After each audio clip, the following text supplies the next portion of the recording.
The content of this podcast is for informational purposes only and should not be considered medical advice. Always consult with a qualified healthcare professional for any health concerns.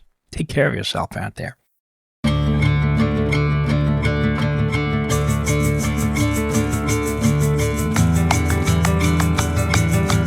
Welcome to Unraveling, a podcast that sees the world through the lens of mental health. I'm Kurt White, a social worker and psychotherapist. And I'm Mary Wilson, a journalist. So, Mary, last time we talked about groups and group therapy with Scott Rattan. And, you know, it's such an interesting world and one that I've been a part of for a long time. And there's so much about groups to unpack, isn't there? Yeah, and groups are just mimicking society, right? It is. If there's one pitch I would have to people, it's that we should think about group therapy, not just in terms of what you get out of that kind of interaction, but about what group therapists know about how we relate to one another in groups. We live in groups, is what I used to say to my first-year group students at Smith College, right? We have to, even if you don't want to do group therapy or be a part of it, we should think about how do we all relate to each other, and what are the problems that we have when that happens. Yeah, so we learned about the transformative power of groups and group therapy last episode, and previously we spoke with Dr. Finzi Adams, who spoke about culturally relevant therapy and the importance of having a therapist who truly understands you and your background and identity and culture. And we decided there seems to be an intersection between the two of those. So we wanted to speak to someone who could really explain culture and diversity when it comes to groups and when people of vastly different identities come together in one space. Yeah, and you might have noticed that sometimes that's a challenge in the society and culture that we live in. It's not limited to group therapy alone, but sometimes it's surprisingly hard in workplaces, for example, in neighborhoods and different places where we all come together. Sometimes it's very hard to have cross-cultural conversations. And we really wanted to talk to our guest today about how you do that and why it is that that's hard and what gets in the way and how that works in and outside of psychotherapy. Yeah, so we're talking to Donna Harris, who you have a bit of a relationship with from the group therapy world. Yes, we know each other from the American Group Psychotherapy Association and have some people in common that we know. And I've been to some wonderful teachings and trainings of hers. It was a part of why I wanted for us to see if we could reach out to her today. And we're very lucky to have her on the show. Yeah, Donna Harris is a clinical director of intercultural counseling in Philadelphia. For over 30 years, she's empowered clients to succeed in their personal and professional relationships. In her private practice, she uses a trauma-focused relational psychodynamic lens in her work with individuals, couples, and groups. Donna is also an instructor at Bryn Mawr College, Graduate School of Social Work and Social Research, where she teaches advanced clinical practice, power, privilege, and oppression, and mindful facilitation, engaging difference. Well, I'm excited already. Let's listen.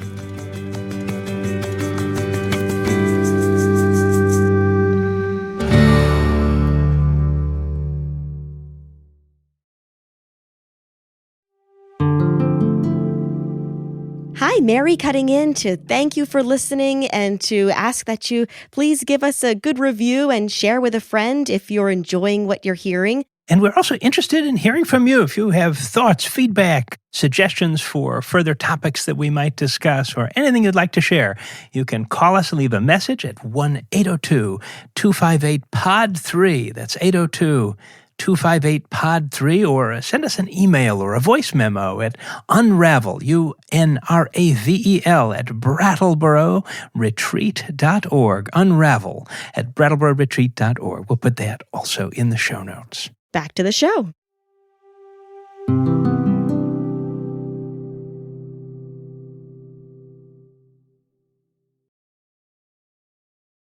Donna Harris, thank you so much for joining us here on Unraveling. Thanks for having me. Of course.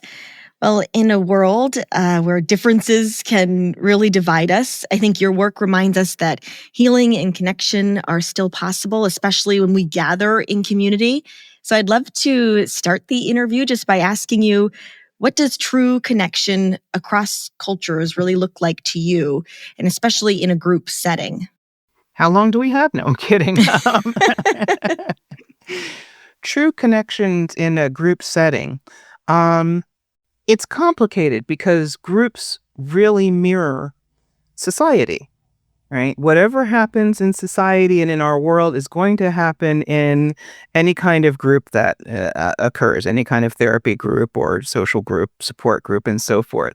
So, all of the things that we are currently or have dealt with in the past are going to happen in group, whether it's dynamics from our families, siblings, and things like a sibling rivalry, all of those types of things, or racial tensions, or class differences, religious differences, anything and everything that goes on in the world is somehow going to manifest itself in group. Yeah, you have multiple people and they're not just speaking, it's not just the words that meet, but the histories and the traumas and the cultures. Is it possible to ever fully understand someone with such a vastly different background than yourself? I think you can try, and I think there's specific techniques to do that. I usually try to keep it simple. I think if we're curious, first and foremost, curiosity is very helpful. Because when you're curious about somebody, even you interviewing me now, when you're curious, people are going to give you more information about themselves, and they feel like you're interested in them and that it's authentic and genuine. If it's not authentic and genuine, why would a person bother divulging much about themselves? Mm. So, sort of who we are shapes how we show up in the world and in groups. How do our personal and cultural identities shape the way we heal or maybe even resist healing in community with others? It depends. In terms of culture, there are a lot of cultures that don't believe that therapy is a good thing to do. In other words, cultures who support the idea that really one should resolve one's problems within the family, or with respected elders, or within the context of the church, and so forth. And those communities are really important. But what happens in a therapeutic context in a group is a little different, and it's managed a little differently and facilitated a little differently. So you've got two things going on. You've got the culture and backgrounds of the participants, and you've got the culture and background of the facilitator, and all of those things interacting. Hmm. What are some examples of those cultures where seeking therapy is just not what's done? Well, until very recently, I'm African American. So until very recently, there were a lot of African Americans traditionally who would not be trusting of the mental health system, frankly. But also there is a cultural belief that one should not air one's laundry in public, that type of thing. You should work on your problems at home or in church and so forth. And then there are other issues as well, such as health disparities, people not being treated kindly, or, a lot of discrimination and so forth, which is manifested in the health system and the mental health system, which has made people less trusting of large systems, right? And then on top of that, probably also because of all the disparities I just mentioned, there are fewer African American or people of color practicing psychotherapy. So the choices are more limited. So the likelihood that you would, as an individual, end up with a Caucasian therapist is very high, who may or may not understand you, who may or may not have any experience working with people around cultural differences, as they don't teach you that in school. Hmm. When you're dealing with all these different identities and cultures, what are some of the main misunderstandings or challenges that can arise in these group settings that you've seen? Well, in today's world, there are a lot of preconceived notions that people come into the room with, first of all. So we all have unconscious biases. We all have some conscious biases as well. And depending on who you are, how you function in the world, your income level, and your previous experiences around difference, you're going to approach things differently. So, for instance, in some of my groups, I run intercultural groups for therapists specifically. So the people who are attracted to be in those groups are either white individuals who have had a significant amount of anti-racism training because they know I'm running it, right? They know who I am and what I specialize in, and they want more contact with people of color and more experience and practice kind of exploring differences. Or they're people who are biracial, mixed race backgrounds and so forth, or immigrants and so forth. So those tend to be the people who are attracted to be in that kind of a situation. So they come, it's a skewed population because they come in expecting to work on these issues. If you come into a mixed group where you're not expecting that, two things can happen. One is the topic will never come up. For instance, if I'm the only African American in a group, it's unlikely that I'm going to start talking about my experience as a Black woman. I'm just not going to do that unless someone asks me directly. So it's probably not going to be part of the conversation. And eventually I'll start feeling a little something about that. Mm-hmm. Or, if you have a facilitator who is trained in working around engaging differences, such as myself or other people who are trained to do that, then it's up to the facilitator to bring that into the room, whether it's about race or other socio-political, cultural issues, differences around class, etc. But therapists in general are not trained to do that. They're told they should. We are all ethically bound to do that. But that doesn't mean that they teach you in school and master's level education or even PhD level how to go about doing that, like an actual skill set. Wow. Having this skill to be able to connect people with these vastly different backgrounds that are in the same room. You're saying not every therapist really is equipped to do that. No. I mean, they are if it's really blatant, maybe. But people aren't necessarily prepared to hear or identify microaggressions, for instance, slights, that just happen on a day-to-day basis. So either if they might recognize it, but then not know what to do with it. Because everyone, these days people are afraid of offending other people, which is nice. But you have to, in a group, kind of get people to take the risk to do that, to build trust. It's all about relationship building and building trust. If there's enough trust built in the group, then you can pretty much talk about anything.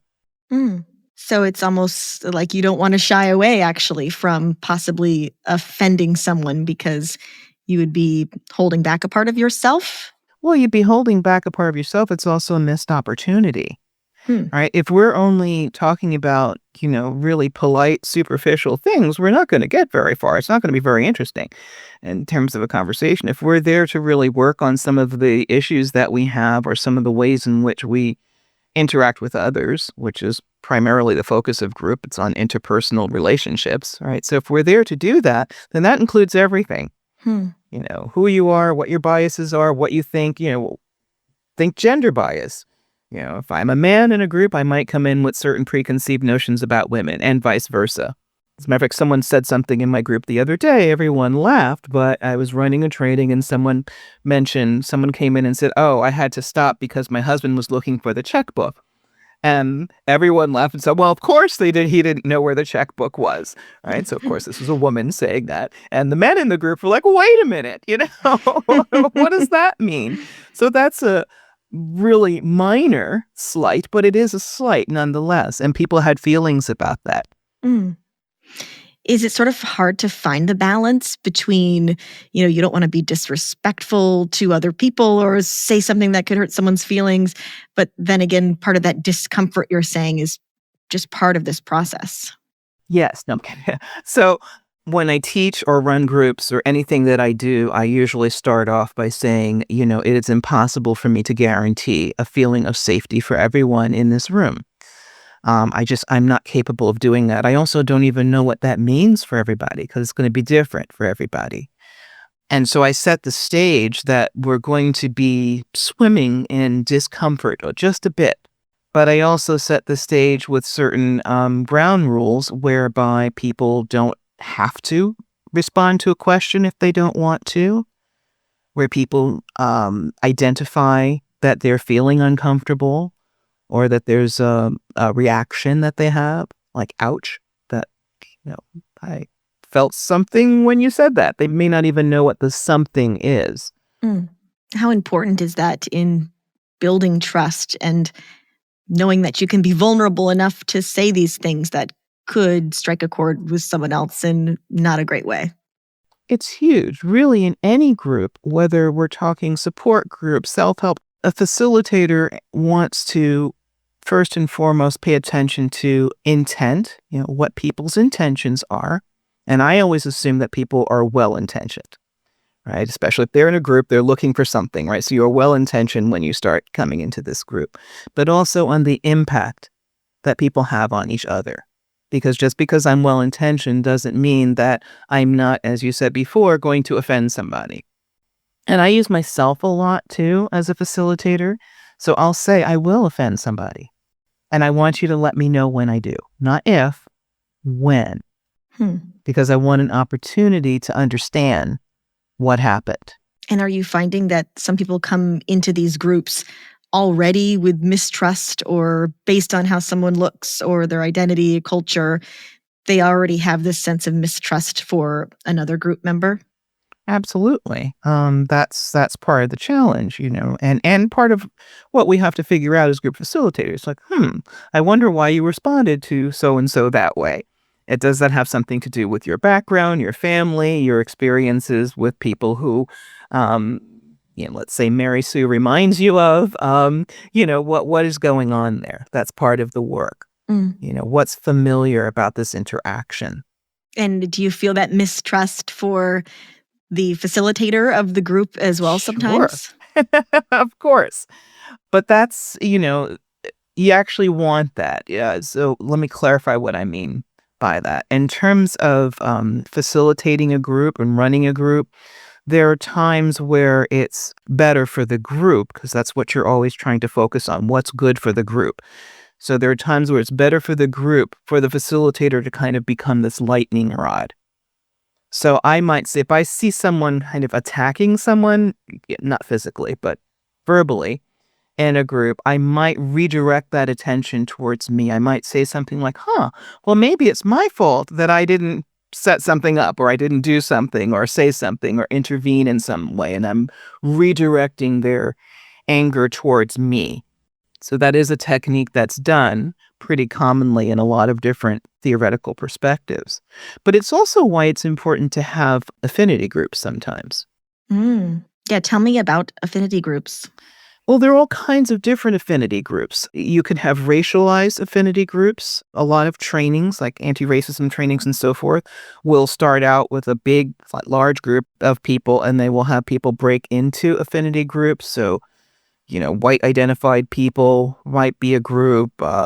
People of color in general might be a group. If there are a lot of specifically Asian people, that might even be another group. You might have an LGBTQ affinity group as well.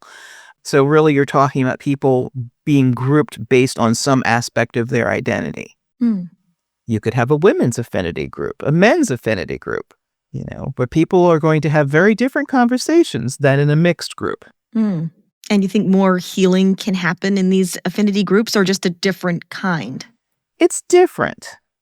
It is different. I run a BIPOC group, so that includes Black and Brown, Indigenous, people of color, which can mean a lot of different things to a lot of different people. It's a different type of group than if I were just running a general process group, because what happens, especially when you're dealing with people who have marginalized identities, whether it's Black and Brown people, LGBTQ folks, and so forth, the reason they're coming to this group is almost to get a sense of relief from whatever they're experiencing in society. So a lot of time is spent just basking in the glow and that experience of being amongst only people who identify like you do in a particular way. I was just running an affinity group this weekend, and it was a specific training on a group. And what people said was, The reason this is helpful for me is because I don't have to deal with all the other stuff that I have to deal with when coming in a general group. I can just focus on what I want to focus on. I don't have to worry, is someone discriminating against me, or am I going to experience a microaggression? Or, there are a lot of things that they don't have to think about. So they come in with a sense of relief. Mm. Are there any pitfalls to affinity groups? Yeah. Sometimes it can feel like, at least from a therapist point of view, it can feel like the group isn't doing the same kind of work another group might do. So there might be less focus on interpersonal issues and other things going on because they're just so happy to be with one another. I run a trauma group also, where again the commonality is that everyone has experienced some level of trauma, and they all happen to be female identified and female at birth. And they actually do function a lot around triggers from early trauma and current interpersonal relationships. But as opposed to like a therapy group that's just a general group, the purpose of most therapy groups is working in the here and now with each other. So things might come up within if you and I are in a group together, we might get into conflict over something. We might also get into a subgroup because we like each other. I mean, all kinds of things happen in groups, right? But there would be much more focus on our here and now interactions, as opposed to what tends to happen, at least in my experience in affinity groups, is they spend much more time talking about the outside. This is what happened to me at work. This is what happens to me when I do this, XYZ. So there's a lot of talk and support around things that might be going on outside of the room. So helpful to have both, probably, in a perfect world. It is. So you miss something in affinity groups sometimes, at least in terms of the focus on interpersonal things. I mean, I would love people just to be able to have both, go to an affinity group, go to a process group. Do it all. Yeah, do it all. But I'm biased. We were talking about a little while ago, therapists not exactly being equipped for this type of cross-cultural work. What would that training look like? So I do a lot of trainings with mental health professionals around engaging difference because I'm certified in a method called mindful facilitation. And it really is all about engaging difference. And first and foremost, I must say that this is not about teaching white people how to do things. It's really about teaching everybody how to work on this, because people of color are not necessarily more equipped to help people from different backgrounds talk to each other. Right? But there's this misconception sometimes, oh, you're a person of color, you can do that. No. So that's a huge mistake that is made oftentimes in agencies and hospitals and things. So really it requires finding some type of training, and usually multiple trainings. It's rare that one is enough. The first step would be the cultural awareness, and that's the one that everyone kind of does in some kind of required diversity training, or even within the context of school. Like, okay, let's be aware of yourself, your own background, history, and some of your biases that maybe you acquired in your family and so forth. That's really the first step. But then it requires the person to kind of move into maybe a phase of curiosity about their world and other people around them. And it's going to vary tremendously depending on how you grew up, where you grew up, whether or not the neighborhood and environment you were in was homogeneous, whether it was very diverse, whether you interacted with that diversity. And the reason I say that is I'm originally from New York City, and people in New York are like, oh, New York is so diverse, blah, blah, blah, blah, blah. And my question to them is, okay, when's the last time you had dinner with someone who was different from you? What's your neighbor's name? Because there's this misconception that just because there's a lot of diversity surrounding people, that they're engaged with it or interacting with it in some way, which is not true.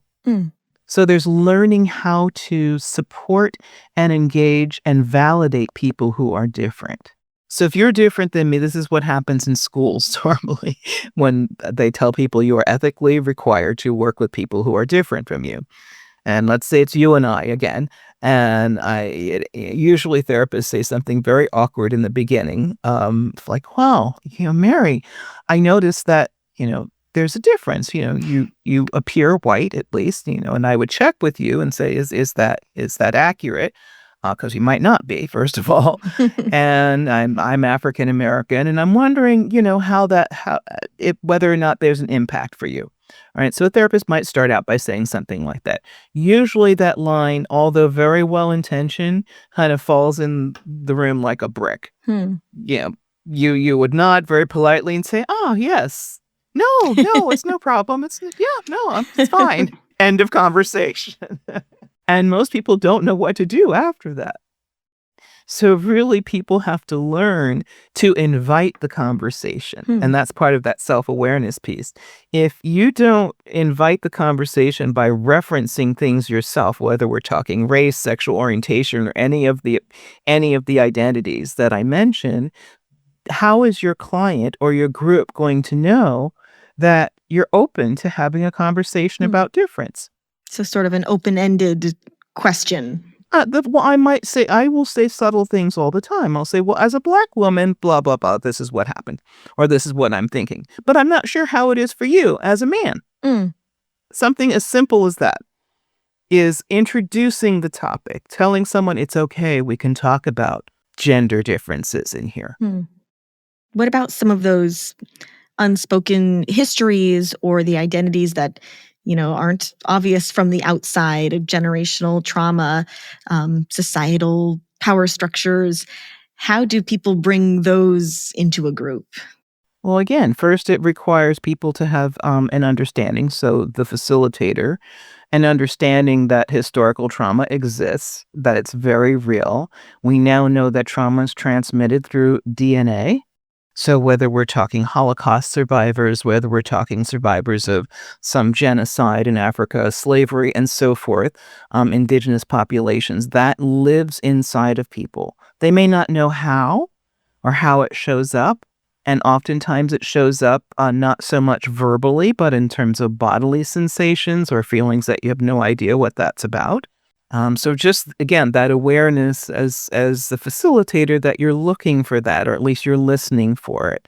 And you can just reference it in passing. Like sometimes people have feelings that they have no idea what it's related to. And it could be some generational trauma. So you just kind of toss that information out there and keep an eye on things to see, because it's also hard to pinpoint. You can't say, aha, that's it. That's that. And, you're not going to have that kind of an aha moment. But understanding that all of these things are influencing our interactions with each other. Wow. Is that shocking to some people to learn that their DNA might actually play a role here? Absolutely. Happens in my trauma group all the time. But it's an interesting, people are fascinated by this because then it allows them to understand that it's not all their fault. People sometimes feel very dysfunctional and they blame themselves for a lot of different things. And I thought I got over that, something that I hear a lot. And it's like, well, you probably did do a lot of work around this, but understand that there are other things that are impacting you also. Past trauma, current trauma, the world we live in right now. Yeah. Can you share an example of a time in one of your groups when you saw a connection that was really unexpected, or people from really different backgrounds ended up finding a commonality or learning and healing together? That's a really good question. I think it was in a training group that I was doing. A lot of things happen in training groups that are interesting. But I had a training group with an Orthodox Jewish man. It was a very diverse group. Several people of color, several white people, and so forth. And those are my favorite groups, the groups where there's lots of diversity. But also what can happen in a group is that when you have what we call a singleton, meaning a person with a single identity or a single marginalized identity, that can be problematic. They can feel very lonely and isolated and so forth. But what happened in this group was fascinating, in part because the Jewish man was, first of all, very clear that this is not ordinarily something that he would do. And the only way that he could do it was the fact that it was on Zoom, and that invited a lot of curiosity. The danger in that case, when you have a singleton with a very specific identity that other people aren't familiar with, the danger is almost fetishism, where they become overly curious and overly, oh, well, tell me more about what happens at Passover and all of that. Hmm. And that did happen in my group, where people were just like, because he invited questions, but it just got to be a bit, like, you're all voyeurs. What's going on here? But eventually what happened was that he recognized that he was able to trust people outside of his community. And people in the group recognized that it wasn't so much about all of his differences that made him attractive, but it was actually him as a person. And they got to know him as a person. That was very unusual for most of them, because these can be very closed communities, whether we're talking about Orthodox Jews or the Amish and so forth. There are some communities that are very tightly knit and that people don't often have an opportunity to engage with. So just the opportunity that people had to engage around this difference, but not have it be all about the difference in a way that was othering. Mm. So watching that unfold is a beautiful thing. I wanted to ask too, psychotherapy as we know and practice was developed in a Western culture. So how much of the fundamental assumptions of psychotherapy are still valid when working across cultures, since they were developed, with such a narrow slice of experience in mind? Well, I really appreciate you asking that. I mean, yes, most of our theories were developed in a very narrow context. Not only white Western males, right? So now we have so many women in the profession, but that's not how it started. And those were not our forefathers. So there are many things that are still highly relevant.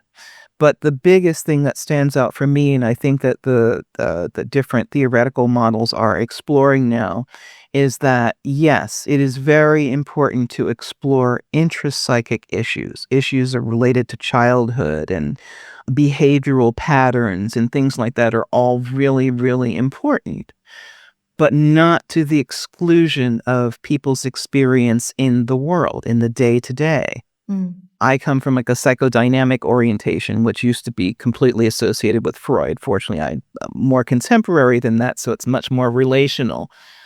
Even I was trained originally in social work school, that you focus on the intrapsychic and only that. So it's as if there is no world outside of that. And you're really trained to question people's realities. Like when they come in with something, like, I think my boss is out to get me or something like that, you're trained to explore all of the dynamics that might be related to that and really question someone's reality, which can be valid. I mean, sometimes people are just a little paranoid or hypervigilant about things. But at the same time, there could be a piece of reality there. It could be a misogynistic issue, something sexist going on, something racial going on, and so forth. And that's where we're shifting now, to have a better understanding or capacity to incorporate that into existing theories. So it's not like, we don't want to throw the baby out with the bathwater and just toss the theories out the window, but we do want to incorporate more socio-political contexts in the work that we do. Mm. And you think that is happening? Is that evolving as it should be? Very slowly. But it is happening. And I think one of, my world straddles not only the group world, but also the psychoanalytic world. So I see it evolving there, because that world used to be predominantly white, male, et cetera, et cetera. And that has shifted tremendously in the past, I'd say, a couple of decades. But we still have a lot of work to do. Mm. What's giving you hope right now in this really divided world we're living in and the possibilities for healing in groups? What gives me hope is every time I run a training or do a group and I see people honestly wanting to talk to each other and learning the skills to do that, that gives me hope. Mm. People's willingness to slow down, to listen, to get the skill set, to be curious about one another. I wouldn't do this work otherwise. And it's for me, it's very personal. I am in an interracial relationship. I have 2 biracial children, girls, and they have to function in the world. So I think part of my motivation with doing this was to, I very idealistically try to bit by bit, group by group, make the world a better place, or at least a place where people are more willing to hear each other. But we really do. I mean, even politically, I was shocked. I was at a training where a person pointed out that really, when you look at the data and the statistics between Democrats and Republicans, the people who are in the center, it's a much higher percentage of people who are really divided. The people in the center who kind of have opinions on both sides, and that it's not as divided as we are led to believe in the media. So you think everyone is closer maybe than we think we are? I think so. And I think both sides have a lot of work to do in terms of being curious about the other and not othering. I mean, not even the language I'm using here is bothering me. And it's not also about just seeking commonality. So that's the trick. We're hardwired to seek commonality. My first instinct was to say, Mary, where are you geographically? And, oh, well, I know that place or whatever. That's what we do when we encounter someone. But really, we also have to be curious about what's different and wanting to understand that and know more about it.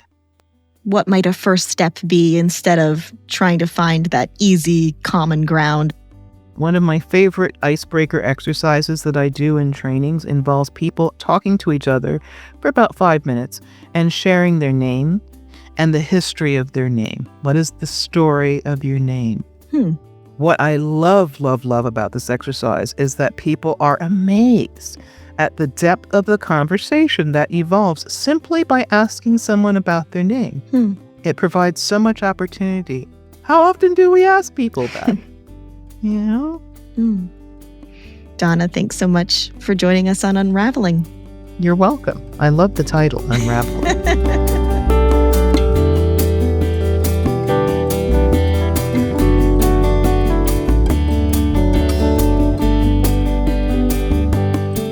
Well, it was wonderful speaking with Donna, and we thank her again for coming on the podcast. Kurt has been listening along, and Kurt, what did that bring up for you? And really, if I think of it almost as a sort of challenge to ourselves, to how do we think about creating more welcoming group environments where our boundaries are open to differences rather than closed and excluded. So often, I think it's easy to create, replicate unwelcoming kinds of group environments and workplaces and all kinds of settings where we're not sort of doing the work of trying intentionally to communicate across cultural sorts of boundaries. It's so much easier just to connect with someone who is a lot like yourself, right? But it takes that extra work, but there's also an enriching element to it. Oh, that's right. I mean, I think it's there's something always nerve-wracking about difference, right? We have to kind of to integrate it. It challenges ourselves. But I think also part of the human story, I think, is that we're not satisfied just being exactly who we are. We want to open our boundaries fundamentally. We just want to feel safe enough to do so.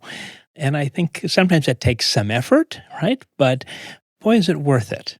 Just when I think about how many incredibly enriching experiences I've had in my life, really some of the absolute pinnacle peak experiences that have been with people who have very, very different kinds of backgrounds than I've had. And maybe it took us some more work to sort of understand one another and communicate, and we've fallen into many of the pitfalls that we talked about. But I wouldn't trade it for anything. And it goes back to what Donna said about not necessarily having to find these commonalities or common ground, but just having that curiosity and open mind. That's right. That's right. I think on a certain level, we should assume that we're all people trying to do similar kinds of things in the world, and that our differences are important, that we should look to see them in one another. but that they don't necessarily have to be barriers to communication if we approach it in a skillful way. And thank goodness for people like Dr. Harris for helping us show the way to do such things. That's right. And she's provided us with a bunch of resources, including some really useful trainings if you'd like to learn more. We also have the link to her personal website, which is interculturalcounselingllc.com. You can find all of that in our show notes. Excellent. Well, thank you again, Mary. All right. Thank you. See you next time.